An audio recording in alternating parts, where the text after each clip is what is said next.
if you've got you over here and your company over there, even though you wear all of the hats, you are the shareholder, you are the director, you are the sole employee of that company. It is completely independent of you. It is seen the same as if it had your wife or partner. If you had an employee, a mate, they're all completely separate, and they are literally seen as that separate. That a decision you make, you can't have an employee or a friend or your partner or even your company held liable for. And the same works in reverse. Any decision the company makes, you can't typically be held responsible for, nor can anyone else, right?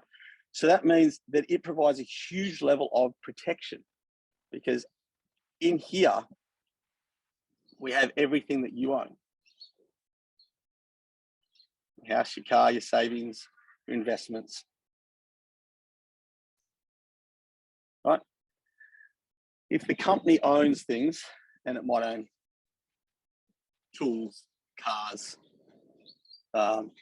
contracts, they have value, anything of value that it owns, or over there. If the company makes a mistake and it goes into liquidation, owing several $100,000, it's the company's problem, not yours, right? Because you are a completely separate person to the company.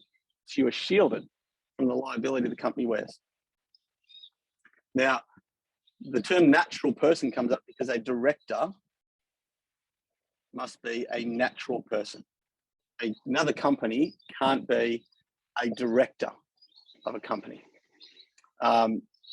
That's not the case with trusts. When we look at them later on, a company can be a trustee. A company can be a beneficiary. A company can perform a whole lot of roles around a trust. A company can't perform the role of director. You must be a natural person to be a director. A company can be a shareholder. You can be the director, and you can have all of your shares in another company down here,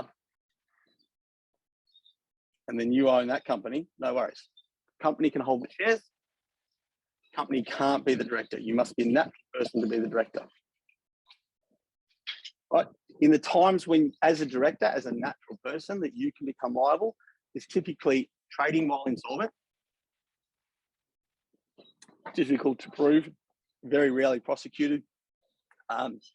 Insolvent is deemed in Australia to be that the company takes on debt without any reasonable expectation of being able to pay that debt as and when it falls due.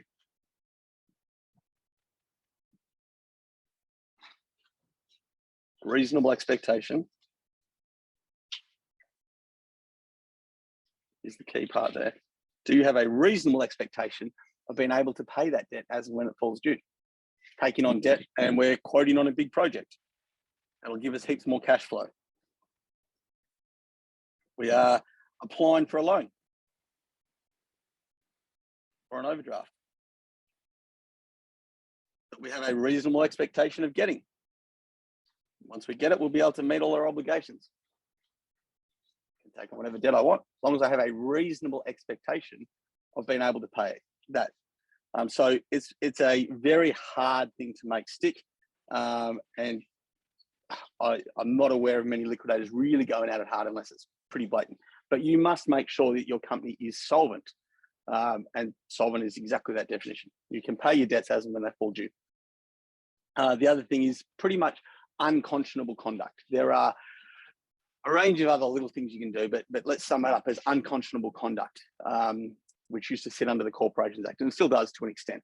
If you do something that is considered unconscionable under Australian law, then you can be held liable as a director for the conduct of the company. The only other things, one of them we will talk about later on, is the director's penalty notice from the ATO. And the other one is safety. There are laws in place now that if you don't take reasonable measures as a director of a company, you can be personally prosecuted if someone is injured or killed on a work site controlled by your business, controlled by the company.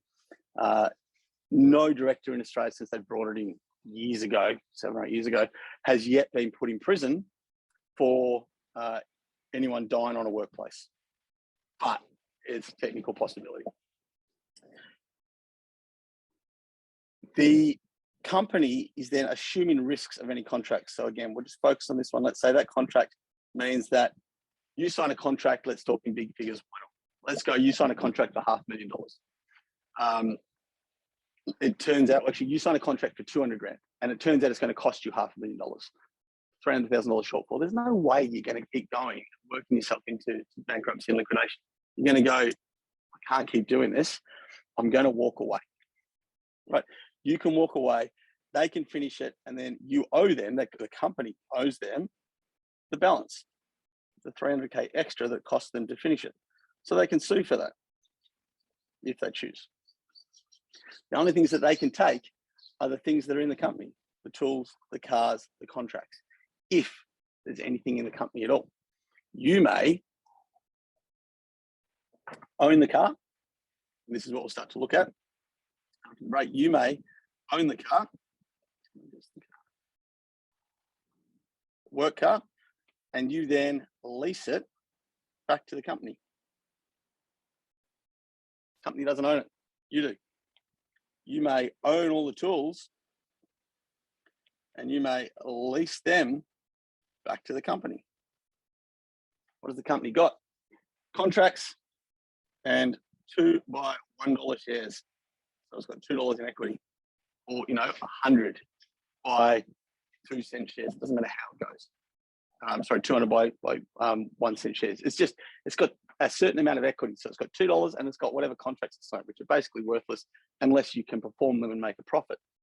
So they're going to sue you and there's nothing there for them to get, which is where we're going to talk about ring fencing risk after the break. That you can set up a company that means that if something goes wrong,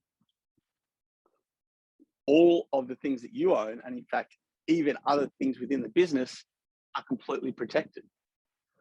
That there is no risk to you, to everything you own, or even to the rest of the business.